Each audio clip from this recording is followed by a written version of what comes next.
السلام علیکم ورحمۃ اللہ وبرکاتہ۔ مدرسہ Maulana Azad upper primary school, subject Urdu, class 5 اور سبق 6۔ سبق نمبر 6 ہمدردی۔ یہ سبق ڈپٹی نذیر احمد کا لکھا ہوا ہے۔ ڈپٹی نذیر احمد اردو کے مشہور ادیب اور عالم تھے۔ انہوں نے بچوں کے لیے بہت کچھ لکھا ہے۔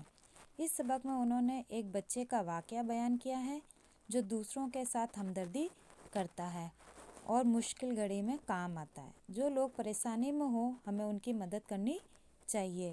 اس سبق میں ڈپٹی نذیر احمد نے اپنے زمانے کی دلی کی عام بول چال کی زبان استعمال کی ہے۔ مطلب اس وقت جو دلی میں زبان بولی جاتی تھی، عام بول چال، وہ استعمال کی ہے۔ سبق: ایک مرتبہ عید کو ایک بڑی بھاری ٹوپی مجھ کو اماں جان نے بنا دی تھی۔ وہی ٹوپی اوڑھے ہوئے خالہ جان کے یہاں جاتا تھا۔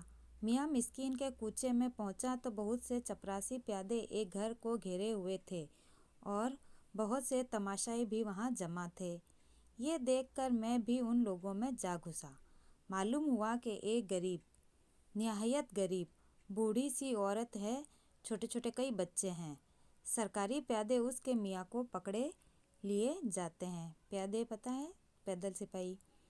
اس واسطے کہ اس نے کسی بنیے کے یہاں سے ادھار کھایا تھا اور بنیے نے اس پر ڈگری جاری کرائی تھی، یعنی سرکاری حکم لے کے آیا تھا اس کو پکڑنے کے لیے بنیا۔ وہ مرد مانتا تھا کہ قرض واجب ہے، مطلب وہ مانتا تھا کہ ہاں قرض دینا ہے اور واجب ہے، ضروری ہے، مگر کہتا تھا کہ میں کیا کروں، اس وقت بالکل تہی دست ہوں۔ تہی دست یعنی خالی ہاتھ، وہ اس وقت بالکل خالی ہاتھ تھا۔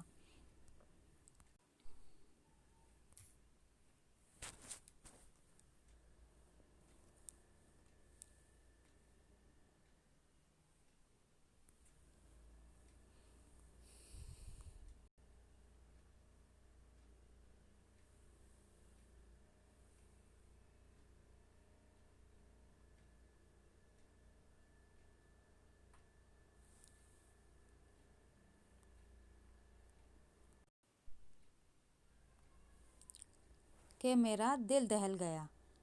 دوڑ کر سب کے سب باپ کو لپٹ گئے۔ ان کی یہ حالت دیکھ کر خاں صاحب بھی ٹھنڈے ہوئے اور تلوار کو میان میں ڈال کر کھوٹی سے لٹکا دیا اور بیوی سے کہا، اچھا تو نیک بخت، پھر مجھ کو اس بے عزتی سے بچنے کی کوئی تدبیر بتاؤ، یعنی کوئی اپائے۔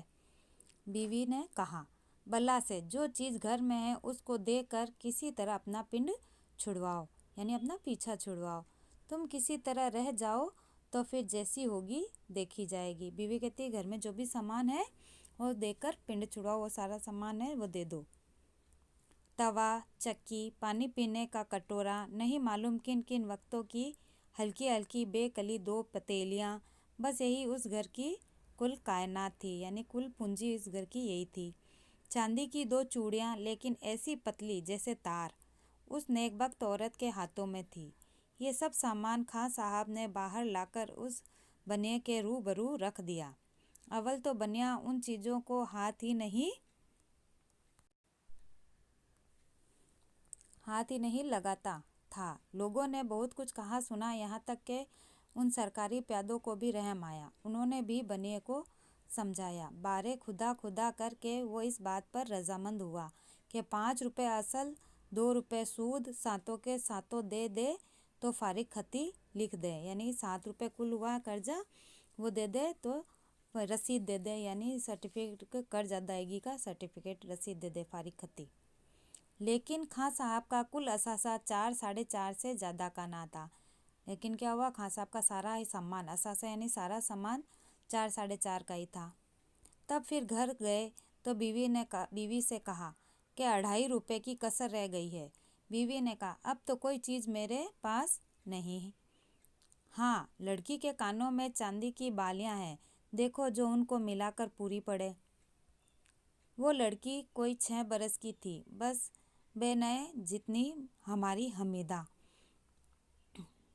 مطلب حمیدہ جتنی ہی وہ لڑکی تھی۔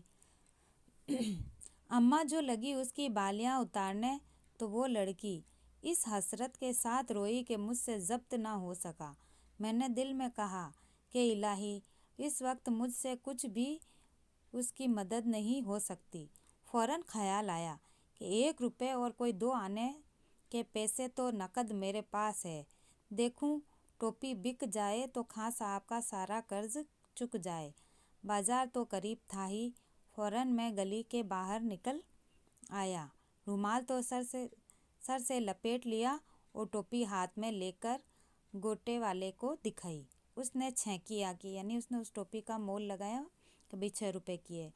میں نے چھوٹتے ہی کہا، لا بلا سے 6 ہی دے، غرض 6 وہ 1 میرے پاس نقد تھا۔ 7 روپے میں نے چپکے سے اس عورت کے ہاتھ پر رکھ دیے۔ تب تک پیادے خاں صاحب کو گرفتار کر کے لے جا چکے تھے اور گھر میں رونا پیٹنا مچ رہا تھا۔ دفتن پورے 7 روپے ہاتھ میں دیکھ کر اس عورت پر شادی مرغ کی سی کیفیت طاری ہو گئی، یعنی وہ بہت ہی خوش ہوئی۔ اس خوشی میں اس نے کچھ نہیں سوچا کہ یہ روپیہ کیسا ہے اور کس نے دیا ہے۔ فوراً اپنے ہمسائے کو روپے دے کر دوڑایا، ہمسایہ یعنی پڑوسی کو، اور خود بچوں سمیت دروازے میں کھڑی ہوئی۔ بات کی بات میں خاں صاحب چھوٹ آئے تو بچوں کو کیسی خوشی ہوئی کہ کودے اور اچھلے، کبھی باپ کے کندھے پر، کبھی ماں کی گود میں، اور کبھی ایک پر ایک۔ اب اس عورت کو میرا خیال آیا اور بچوں سے بولی کہ کم بختوں، کیا ادھم مچائی ہے، میری طرف اشارہ کر کے۔ دعا دو اس اللہ کے بندے کی جان و مال کو، جس نے آج باپ کی اور تم سب کی جانیں رکھ لی، نہیں تو ٹکڑا مانگے نہ ملتا۔ کوئی چچا یا ماموں بیٹھا تھا کہ اس کو تمہارا درد ہوتا، اس مصیبت کے وقت تمہاری دستگیری کرتا۔ صرف ایک باپ کے دم کا سہارا کہ اللہ رکھے اس کے ہاتھ پاؤں چلتے ہیں تو محنت سے، مزدوری سے خدا کا شکر ہے۔ روکھی سوکھی روز کے روز 2 وقت نہیں تو 1 ہی وقت مل تو جاتی ہے۔ ہمارے حق میں یہ لڑکا کیا ہے؟ رحمت کا فرشتہ ہے، نہ جان نہ پہچان، نہ رشتہ نہ ناتا، اور اس اللہ کے بندے نے مٹھی بھر روپے دے کر آج ہم سب کو نئے سرے سے زندہ کیا۔ وہ بچے جس قدر شکر گزاری کی نظر سے مجھ کو دیکھتے تھے، اس کی مسرت اب تک میں اپنے دل میں پاتا ہوں، یعنی اس کی خوشی وہ ابھی تک محسوس ہوتی ہے۔ روپیہ خرچ کرنے کے بعد مجھ کو عمر بھر میں بھی ایسی خوشی نہیں ہوئی جیسی اس دن تھی۔ یہ سبق ہو گیا ہے، اسے پڑھنا اور سمجھنا۔ پھر ملیں گے، اللہ حافظ۔